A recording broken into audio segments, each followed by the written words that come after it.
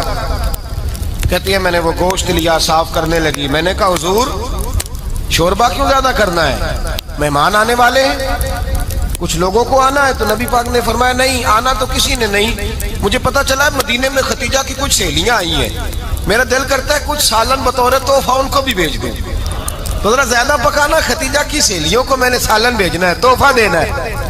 حضرت عائشہ کہتی ہیں ایک جملہ ہلکا سا، بے ضرر سا، بڑا دھیما سا، بچ بچ کے، بڑا اپنے آپ کو محتاط کر کے، میں نے کہا یا رسول اللہ صلی اللہ علیہ وسلم آپ خدیجہ کا ذکر بہت کرتے ہیں، حضور وہ تو عمر میں 15 سال بڑی تھی۔ یا رسول اللہ صلی اللہ علیہ وسلم اللہ نے آپ کو جوان اور خوبصورت بیویاں دی، آپ خدیجہ کا ذکر کرتے ہیں۔ فرماتی ہیں یہ بات کہہ کے میں خاموش ہو گئی، میرا خیال تھا جواب آئے گا، دیر ہو گئی، حضور جواب نہیں دیتے۔ کہتی ہے میں نے یوں نظر اٹھا کے دیکھا تو چہرہ مبارک سرخ ہو گیا، اور رسول پاک نے فرمایا عائشہ آج بات کی ہے، آج کے بعد یہ بات نہ کرنا۔ میں نے کہا حضور کیا ہوا؟ فرماتے ہیں پہلے جلال تھا، پھر اچانک وہ جلال آنسو میں بدلا، اور حضور نے رو کے فرمایا عائشہ تم ساری بیبیاں سکھوں کے وقت آئی ہو، خدیجہ تو میرے دکھوں کی ساتھی ہے، وہ تو میری آزمائشوں اور تکلیفوں کی ساتھی، اس نے تو میرے ساتھ وقت کٹھن بتایا، جب لوگ مجھے پتھر مارتے، میرے رستے میں کانٹے بچھاتے، میں پریشان ہو کے لوٹتا، اس کے ایک ہاتھ میں دودھ کا پیالہ ہوتا، ایک ہاتھ میں کھجوریں ہوتی، دودھ پلا کے، کھجور کھلا کے، بستر بچھا کے، روٹی دے کے کہتی محبوبہ غم نہ کرنا، اللہ بڑی عزتیں عطا فرمائے گا، اللہ بڑی شانیں عطا فرمائے گا۔ میرے رسول کریم سید عالم صلی اللہ تعالی علیہ وآلہ وسلم۔ اور پھر امام ابن حجر نے لکھا ہے، آپ فرماتے ہیں بعض لوگوں پہ حضور نے کبھی جلال بھی فرمایا ہے، کبھی کبھی جلال بھی فرمایا، اور حضور کا جلال بھی بڑی رحمت والا ہے. نبی پاک نے فرمایا اے اللہ اگر میں اپنے کسی امتی کو جھڑک دوں تو اسے اتنا ثواب دینا جتنا تو فرد نماز کا ثواب عطا کرتا ہے. حضور کا تو جلال بھی کرم والا ہے, کرم والا جلال ہے رسول پاک کا. اکثر بعض لوگوں پر حضور ناراض بھی ہوتے, لیکن امام ابن حجر فتح الباری میں فرماتے ہیں کہ صحابہ اور اہل بیت میں سے حضرت خدیجہ الکبریٰ کی وہ ہستی ہے جس پر کبھی نبی پاک ناراض نہیں ہوئے, کبھی ناراض نہیں ہوئے. یہ سب سے بڑی فضیلت ہے حضرت خدیجہ کی, کبھی ناراض نہیں ہوئے نبی کسی موقع پر بھی. حضرت خدیجہ الکبریٰ رضی اللہ تعالیٰ عنہ سے ناراض نہیں ہوئے, بلکہ بخاری شریف میں لفظ کچھ اس طرح کے ہیں.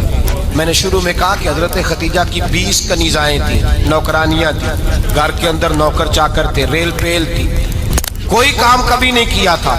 حضرت خدیجہ الکبریٰ نے ایک دن کھانا پکایا اور کھانا پکا کے اپنے ہاتھوں سے جب نکلی نا اور آ رہی تھی حضور کو کھانا دینے, تو بخاری میں موجود ہے جب حضرت خدیجہ آئیں تو نبی پاک نے فرمایا خدیجہ تیرے آنے سے پہلے حضرت جبریل آ گئے, اور وہ کہہ رہے ہیں یا رسول اللہ خدیجہ برتن میں کھانا لے کے آ رہی ہے, اور جب وہ کھانا لے کے آ جائے تو اسے کہہ دیجئے گا اس کا رب اسے سلام کہتا ہے, اس کا رب اسے اللہ اکبر, جس کو اللہ سلام کہے. فاضل بریلوی فرماتے ہیں حق گزارے رفاقت پہ لاکھوں, حق گزارے رفاقت پہ لاکھوں سلام, حق گزارے رفاقت پہ لاکھوں سلام.